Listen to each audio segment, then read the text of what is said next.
Si te gusta nuestro contenido, por favor, suscríbete y ayúdanos a alcanzar nuestra meta de 1000 suscriptores. No olvides darle like a este video y contarnos en los comentarios desde donde nos estás viendo o si tienes una historia similar que quieras compartir. Tu apoyo es fundamental para nosotros. Hola, me llamo Adrián. Quizás si me buscaran en internet, encontrarían la foto de un tipo exitoso, un empresario que lo logró muy joven. Verían titulares sobre mi empresa, sobre el dinero, sobre el éxito, pero todo eso es una fachada, un disfraz que me construí durante años para que nadie viera lo que había dentro, o más bien, la ausencia de todo. Durante más de una década, me sentí como un fantasma. Vivía en un apartamento increíblemente caro que se sentía como un mausoleo. Conducía un coche que no me producía ninguna emoción y tenía una cuenta bancaria que crecía sin parar mientras yo me sentía cada vez más vacío. Había pasado por no sé cuántos psicólogos. Todos intentaban ponerle nombre. A mí male, depresión, ansiedad, trastorno de personalidad evitativa. Me daban diagnósticos, me hacían preguntas que no sabía contestar. Pero ninguno entendía que mi problema no era una enfermedad que se cura con pastillas. Mi problema era que yo no sentía nada. Estaba muerto por dentro, viendo mi propia vida a través de un cristal grueso y empañado. Y entonces la conocí a ella, a Elena. No voy a entrar en los detalles de cómo nos conocimos. Solo necesitan saber que era una camarera en una pequeña cafetería del centro a la que empecé a ir todos los días. No por el café, que casi nunca terminaba, sino por ella, por los 5 o 10 minutos de conversación que teníamos. Eran los únicos momentos del día en los que no tenía que fingir, en los que sentía que alguien me veía de verdad, sin el filtro del dinero o del éxito. Ella era real, y esa realidad era como un vaso de agua en medio del desierto que era mi vida. Llevábamos unas 3 semanas en esa rutina extraña. Yo llegaba a las 12:30, pedía siempre lo mismo, y esperaba esos pequeños momentos de conexión. Hablábamos de cosas triviales, pero debajo de la superficie, sentía que algo estaba pasando. Estaba empezando a sentir miedo, curiosidad, una extraña calidez, y eso me aterraba más que cualquier crisis empresarial. La historia que quiero contarles ocurrió un viernes, el viernes de la 3ª semana. Ese día, mi cuerpo dijo basta. Después de años de maltrato, de estrés constante, de noches sin dormir y de vivir a base de cafeína y adrenalina, mi sistema colapsó. Desperté sintiéndome como si me hubiera atropellado un camión. Tenía una fiebre altísima, escalofríos que me hacían temblar sin control, y un dolor de cabeza tan intenso que sentía que el cráneo se me iba a partir.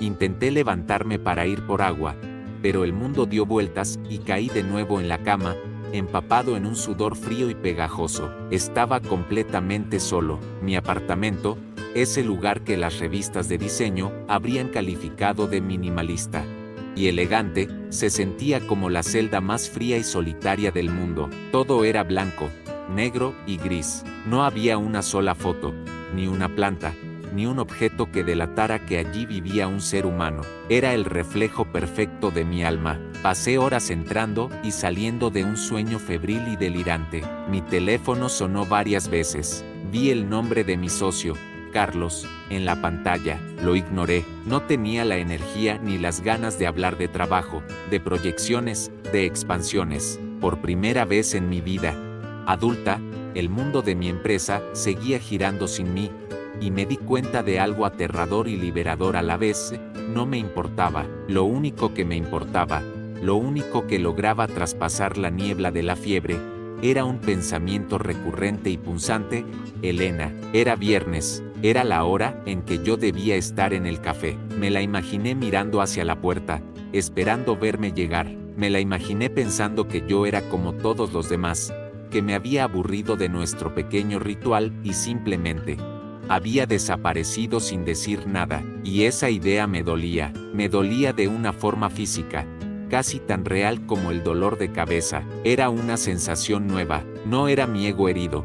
Era una preocupación genuina por lo que ella pudiera pensar, por haberla decepcionado. En un momento de lucidez, Tomé el teléfono con manos temblorosas. Quería avisarle, quería que supiera por qué no había ido, pero no tenía su número. Mi cerebro lógico, el mismo que había construido un imperio tecnológico, entró en pánico. ¿Qué hacía? ¿Cómo contactaba a una camarera de un café sin parecer un acosador? La idea era ridícula, inapropiada, pero la necesidad de que ella supiera la verdad era más fuerte. Recordé que el café tenía un perfil en internet. Lo busqué, mis dedos torpes y sudorosos, apenas acertando las letras. Encontré un número de contacto. Era el número del local, obviamente. Se sentía extrañísimo, una violación de todas las normas sociales. ¿Quién escribe un mensaje al número de un negocio para hablar con una empleada? Mi mente me gritaba que no lo hiciera, que era patético, pero mi corazón, o lo que fuera que estaba empezando a despertar en mi pecho, me impulsó a hacerlo. Abrí la aplicación de mensajería y escribí el texto más torpe y vulnerable de mi vida. Hola, soy Adrián, estoy enfermo, no podré ir al café hoy. Espero que tenga un buen día. Lo leí una y otra vez. Sonaba estúpido, simple, pero era lo único que se me ocurría. Lo envié antes de poder arrepentirme y tiré el teléfono a un lado de la cama como si quemara. Las siguientes horas fueron un infierno. La fiebre subió, y con ella, los delirios. Me vi a mí mismo de niño, tratando de mostrarle a mi padre mis notas del colegio, y él apenas levantando la vista del periódico. Vi a mi madre, siempre preocupada por las apariencias, diciéndome que tenía que ser el mejor en todo. Vi años y años de soledad, decenas de negocios vacías, de relaciones superficiales basadas en el interés, y en medio de todo ese caos, el rostro de Elena aparecía como un faro, su sonrisa pequeña, sus ojos que parecían entenderlo todo sin juzgar. Me arrepentí de haber enviado el mensaje. Me imaginé a sus compañeros de trabajo riéndose, a ella sintiéndose incómoda. ¿Por qué había hecho algo tan impulsivo? Yo no era así. Yo era el hombre que calculaba cada movimiento, que nunca mostraba una debilidad, y ahora, por una camarera que apenas conocía, había actuado como un adolescente desesperado. No sé cuánto tiempo pasó. El sol de la tarde empezaba a pintar de naranja las paredes grises de mi habitación cuando oí el timbre. El sonido fue tan inesperado que me sobresaltó. Nadie, absolutamente nadie, venía a mi casa sin avisar con días de antelación. Pensé que sería un repartidor, o quizás el portero con algún paquete. Me levanté de la cama con un esfuerzo sobrehumano. Cada músculo me dolía. Me apoyé en la pared para no caerme, y avancé por el pasillo como un anciano, arrastrando los pies. El apartamento estaba helado, o quizás era yo. Llegué a la puerta, respirando con dificultad, y miré por la mirilla. Mi corazón se detuvo. Era ella, era Elena. Estaba parada en mi pasillo, con su uniforme de trabajo, sosteniendo una bolsa de plástico. Se veía fuera de lugar en el ambiente lujoso y aséptico de mi edificio. Su expresión era de pura preocupación. Abrí la puerta. El simple hecho de girar el pomo me dejó sin aliento. Ella me miró y sus ojos se abrieron de par en par. Seguramente mi aspecto era terrible, pálido, con ojeras profundas, el pelo revuelto y pegado a la frente por el sudor. Me apoyé en el marco de la puerta porque sentía que las piernas me iban a fallar. No pude decir nada. Ella rompió el silencio. Su voz era suave, casi un susurro. Me dijo que había recibido mi mensaje, que sonaba muy mal y se había preocupado. Me quedé mirándola, incapaz de procesar la situación. ¿Cómo había encontrado mi dirección? Luego recordé que una vez, en una de nuestras charlas, le había mencionado el nombre del edificio. Un detalle insignificante que ella había recordado. Me preguntó si podía pasar, que me había traído sopa. Yo solo pude hacerme a un lado para dejarla entrar. Estaba demasiado enfermo y conmocionado para cuestionar lo surrealista de todo aquello. Verla dentro de mi apartamento fue aún más extraño. Era como si un personaje de una película a color hubiera entrado en mi mundo en blanco y negro. Recorrió el salón con la mirada, y aunque no dijo nada, supe lo que estaba viendo: un espacio frío, impersonal, sin vida, un showroom, no un hogar. Me guió hasta el sofá como si yo fuera un niño. Me preguntó cuándo había sido la última vez que había comido. No lo recordaba. Me preguntó si había tomado algo para la fiebre. Creía que sí, pero no estaba seguro. Su pragmatismo era un bálsamo en medio de mi caos febril. Fue a la cocina, y yo escuché desde el sofá el sonido de los armarios al abrirse. Luego un silencio. Supuse que había visto el interior de mi nevera, agua, quizás una botella de vino y poco más. Los electrodomésticos carísimos estaban impolutos, casi sin usar. Volvió al salón y supe que no había encontrado ni una sola pastilla. Se sentó en el borde de la mesita de centro. Me miró fijamente y me dijo que iba a salir un momento a la farmacia. Le dije que no era necesario, pero no me hizo caso. Simplemente me dijo que no me moviera. Cuando regresó, traía medicamentos y una botella de té de manzanilla. Fue a la cocina, y al poco rato, un olor que yo no había percibido en mi casa en años la inundó por completo, el aroma a sopa de pollo casera. Se acercó con una bandeja. Había un plato humeante de sopa, un vaso de té y un par de pastillas. Me dijo que comiera. Intenté sostener la cuchara, pero la mano me temblaba tanto que era imposible. Sin decir una palabra, sin un atisbo de lástima o condescendencia, ella tomó la cuchara y empezó a darme la sopa, cucharada a cucharada. Ahí, en ese momento, algo dentro de mí empezó a romperse. Yo, Adrián Valente, el hombre que controlaba un imperio, el que intimidaba a sus rivales en salas de juntas, estaba siendo alimentado como un bebé por una mujer que apenas conocía. La humillación que debería haber sentido no apareció. En su lugar, sentí una ola de gratitud tan abrumadora que me quemaba la garganta. Cuando terminé la sopa, me dio las pastillas y me ayudó a recostarme, poniendo una toalla húmeda y fría en mi frente. El alivio fue instantáneo. La miré, y con un hilo de voz, le pregunté por qué estaba haciendo todo eso. Yo no era nada para ella. Ella se quedó callada un momento, organizando las medicinas en la mesa. Luego me miró con esos ojos profundos y sinceros, y dijo las palabras que lo cambiarían todo. Dijo que lo hacía porque sabía lo que era estar enfermo, y solo en una ciudad extraña. Dijo que aunque yo no fuera nada para ella, tampoco era un desconocido cualquiera. Y eso fue todo. Esa simple frase, dicha con una honestidad brutal y compasiva, fue la llave que abrió la presa que llevaba construyendo toda mi vida. Empecé a llorar, y no eran lágrimas silenciosas y dignas, eran sollozos desgarradores, espasmos que me sacudían el cuerpo entero. Lloré por el niño que suplicaba la atención de su padre, lloré por el adolescente solitario que se escondía detrás de los libros, lloré por el hombre que había renunciado al amor para perseguir un éxito que no le daba ninguna felicidad. Lloré por cada día de los últimos 10 años que había pasado sintiéndome un fraude, un espectro. Lloré por la soledad aplastante que había sido mi única compañera. Saqué todo el dolor, toda la frustración, todo el vacío que había acumulado durante décadas. Fue el momento más vergonzoso y, a la vez, más real de toda mi existencia. Y Elena no hizo nada, o mejor dicho, hizo todo lo que necesitaba. No me dijo que todo estaría bien, no me ofreció pañuelos ni palabras vacías. Simplemente se sentó en el suelo, al lado del sofá, y puso su mano en mi espalda. No me tocó de ninguna otra forma, solo esa mano, firme y cálida, en mi espalda, mientras yo me rompía en 1000 pedazos. Era un ancla, un gesto que decía: estoy aquí, no estás solo, puedes romperte. Yo no me iré. Cuando finalmente paré, estaba exhausto, vacío, pero de una forma diferente. Era un vacío limpio, sereno, como si hubiera purgado un veneno que llevaba años carcomiendo mi alma. Apenas pude susurrar un gracias. Ella siguió a mi lado, en silencio, hasta que el agotamiento y la medicina me vencieron y caí en el sueño más profundo que había tenido en años, con el leve aroma a sopa de pollo y a ella flotando en el aire. Por primera vez en mi vida, me sentí cuidado. Por primera vez en mi vida, no estaba solo. Desperté horas después. La fiebre había bajado, reemplazada por un cansancio profundo y pesado, como si hubiera corrido una maratón.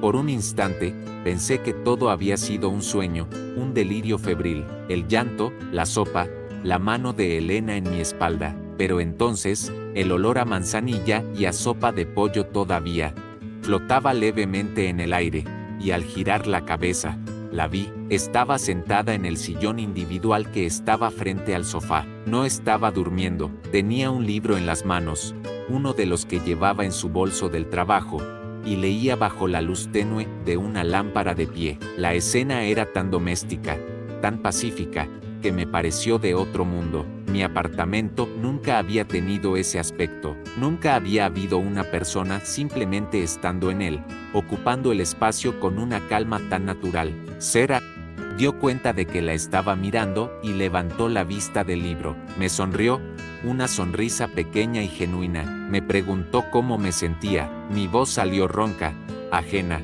Le dije que mejor. Y luego añadí que no tenía que haberse quedado. Sentí la necesidad de decirlo, de liberar la presión de esa gratitud tan inmensa que me ahogaba. Ella simplemente se encogió de hombros y dijo que lo sabía. Entonces, ¿por qué lo había hecho?, le pregunté. Su respuesta me golpeó de nuevo con la misma fuerza que antes. Dijo que no quería que estuviera solo, y ahí estaba otra vez, esa simpleza, esa honestidad que desarmaba todas mis defensas. La gente en mi mundo no hacía cosas así. La gente en mi mundo calculaba el coste y el beneficio de cada acción. El cuidado era transaccional, el de los médicos a cambio de dinero, el de mis empleados a cambio de un sueldo, el de mis amigos a cambio de invitaciones a fiestas exclusivas. El cuidado genuino, desinteresado, era un idioma que yo no conocía, y Elena me lo estaba enseñando en su forma más pura. Me incorporé lentamente en el sofá. El cuerpo todavía me pesaba, pero la mente estaba extrañamente clara. Ella se levantó y me trajo un vaso de agua. Bebí, sintiendo como el líquido fresco me aliviaba la garganta. Nos quedamos en silencio un rato, pero no era un silencio incómodo. Era un silencio lleno de todo lo que había pasado entre nosotros en las últimas horas. Sentí una necesidad imperiosa de hablar, de explicarle, aunque no sabía muy bien qué. Quería que entendiera al hombre que había visto romperse en su sofá. Empecé a hablar, y las palabras salieron a borbotones, sin filtro, sin la máscara de Adrián Valente, el empresario. Le hablé de mi infancia, de la presión constante por ser el mejor, de la soledad en los internados caros. Le hablé de cómo había aprendido a desconectar mis emociones para sobrevivir, a verlas como una debilidad. Le confesé que había construido mi empresa no por pasión, sino como un refugio, un lugar donde los números y la lógica me protegían del caos de los sentimientos.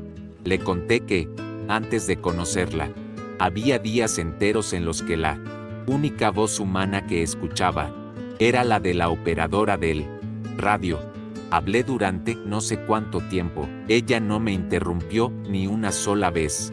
Solo escuchaba, con esa atención profunda que me hacía sentir que yo era la única persona en el mundo. No me miraba con pena, sino con una comprensión que iba más allá de las palabras. Era la primera vez en mi vida que me sentía completamente visto, con todas mis grietas y mis miedos al descubierto. Cuando terminé, me sentí vacío de nuevo, pero esta vez era un vacío bueno, un lienzo en blanco. Ella tampoco dijo nada grandilocuente, simplemente me contó un poco de ella. Me habló de su madre, de su enfermedad, de la promesa que le hizo antes de morir, de que viviría su propia vida, no la que otros esperaban de ella. Me contó de su llegada a Colombia, de los ataques de pánico que sufrió al principio, de la soledad que ella también había sentido. Me dijo que había aprendido algo muy importante, que huir del dolor era mucho más agotador que arriesgarse a sentirlo. Huir cansa más que arriesgar. Esa frase se me quedó grabada en el cerebro. Era el resumen de mi vida. Yo había estado huyendo toda mi existencia, huyendo de las expectativas, de la posibilidad de fracasar, de la vulnerabilidad, de la conexión real, y estaba exhausto. Se hizo tarde. Ella dijo que tenía que irse, que al día siguiente tenía que estudiar. Y entonces, una parte de mí, el viejo Adrián, entró en pánico. El pánico de la soledad que volvía, de que esa burbuja de realidad se rompiera y yo volviera a ser el fantasma en el mausoleo. Pero otra parte de mí, una parte nueva que apenas estaba naciendo, supo que tenía que dejarla ir, que retenerla por mi propio egoísmo sería traicionar la honestidad que ella me había regalado. La acompañé a la puerta, el pasillo del edificio volvía a parecer frío y estéril. En el umbral, nos detuvimos, la torpeza volvió a apoderarse de mí. ¿Qué se hacía en una situación así? ¿Cómo se agradecía a alguien que, en esencia, te había salvado la vida en una tarde? Las palabras "gracias por la sopa" sonaban ridículas. Ella pareció sentir mi incomodidad, me miró, y antes de que yo pudiera decir alguna estupidez, hizo algo que me sorprendió una vez más. Se acercó y me dio un abrazo. No fue un abrazo apasionado ni romántico, fue un abrazo corto, firme, lleno de calidez y apoyo, como el de su mano en mi espalda. Un abrazo que decía: estamos en esto juntos. Luego se separó, me dijo que me cuidara, que tomara los medicamentos y que descansara, y se fue. La sexta, caminar por el pasillo y desaparecer en el ascensor. Cerré la puerta y me apoyé en ella. El silencio volvió a llenar el apartamento, pero era un silencio diferente. Ya no era un silencio de vacío, sino un silencio lleno de su presencia, de sus palabras, del calor de su abrazo. El apartamento seguía siendo el mismo, pero algo en él, o en mí, había cambiado. Para siempre. Ya no era una celda fría, era el lugar donde me había roto y alguien había estado allí para verlo, sin juzgar. Era el lugar donde había comenzado a sanar. Esa noche no tuve delirios, dormí profundamente, y por primera vez en años, no me sentí solo. El día siguiente, y los que siguieron, fueron diferentes. Ya no se trataba solo de ir a un café a ver a una chica bonita, se trataba de ir a ver a la persona que me había visto en mi peor momento y no había huido, la persona que me había enseñado que la vulnerabilidad no era una debilidad, sino un puente hacia los demás. Nuestra relación se transformó, las conversaciones se hicieron más profundas. Empecé a ir a terapia de nuevo, pero esta vez de verdad, sin máscaras, sin intentar impresionar al psicólogo, con el objetivo real de entender por qué tenía tanto miedo a sentir. No fue un camino fácil, hubo días en que el viejo Adrián volvía, con su miedo y su necesidad de control. Hubo momentos en que el pánico a ser herido casi me hizo retroceder, pero entonces recordaba esa tarde, recordaba el sabor de la sopa, la calidez de su mano, la honestidad en sus ojos. Recordaba que huir cansa más que arriesgar, y por ella, por nosotros, por ese hombre nuevo que quería llegar a ser, decidí, por primera vez en mi vida, arriesgarme. Y ese fue el verdadero comienzo de mi historia. El resto, como dicen, es un trabajo en progreso, un trabajo que hacemos juntos, día a día. Pero todo empezó ese viernes, el día que mi cuerpo colapsó para que mi alma por fin pudiera empezar a vivir. El día que una sopa de pollo y un acto de bondad me recordaron cómo se sentía ser humano.